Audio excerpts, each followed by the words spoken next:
अयोध्येमध्ये भव्य प्रभू श्रीराम मंदिरात रामलल्लाच्या प्राण प्रतिष्ठापना कार्यक्रमाला आता अवघे काही तास राहिलेत। अयोध्येमधील राम जन्मभूमीवर स्थापित होणाऱ्या रामलल्लाच्या मूर्तीची कहाणी खूप रंजक आहे। कर्नाटकातील म्हैसूरमधील कलाकार अरुण योगीराज यांनी ही मूर्ती घडवली आहे।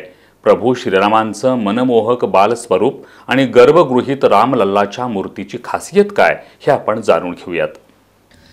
रामलल्लाचा बहुप्रतीक्षित प्राणप्रतिष्ठा, अभिषेक सोहळा आणि मंदिराचा भव्य उद्घाटन सोहळा उद्या म्हणजे सोमवारी पार पडणार आहे।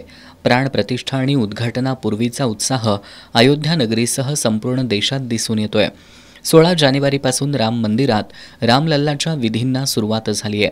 17 जानेवारी रोजी राम मंदिराच्या गर्भगृहात रामलल्लाची मूर्ती आणण्यात आली होती। मूर्ती आत आणण्यापूर्वी गर्भगृहात विशेष पूजा करण्यात आली। यानंतर 18 जानेवारी रोजी गाभाऱ्यात मूर्तीची प्रतिष्ठापना करण्यात आली। गुरुवारी गर्भगृहात घटस्थापना सोहळ्यादरम्यान तोंड झाकलेल्या रामलल्लाच्या मूर्तीचा पहिला फोटो समोर आलाय। 22 रोजी पंतप्रधान नरेंद्र मोदी यांच्या हस्ते रामलल्लाच्या मूर्तीवर अभिषेक करण्यात येईल आणि प्राणप्रतिष्ठा पूर्ण होईल। काळ्या पाषाणात घडवण्यात आलेल्या या मूर्तीची उंची 51 इंच आहे। चेहऱ्यावर स्मितहास्य असलेल्या या श्री रामलल्लाच्या सर्वांगावर विविध आभूषणं आहेत। ही आभूषणं अत्यंत रेखीवपणे कोरण्यात आली आहेत।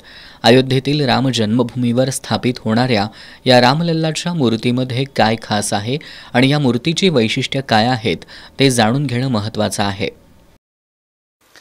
सप्तपुरीपैकी एक असलेल्या अयोध्या या ठिकाणी प्रभू रामचंद्रांच्या जन्मभूमीच्या ठिकाणी उभ्या असलेल्या मंदिरामध्ये प्रभू रामचंद्रांची मूर्ती प्रतिष्ठापित होते। हा एक गौरवशाली दिवस आहे। या ठिकाणी विराजमान होणारी ही मूर्ती कर्नाटकातील कृष्णशिळा नावाच्या पाषाणात घडवलेली असून ती साधारणपणे 51 इंच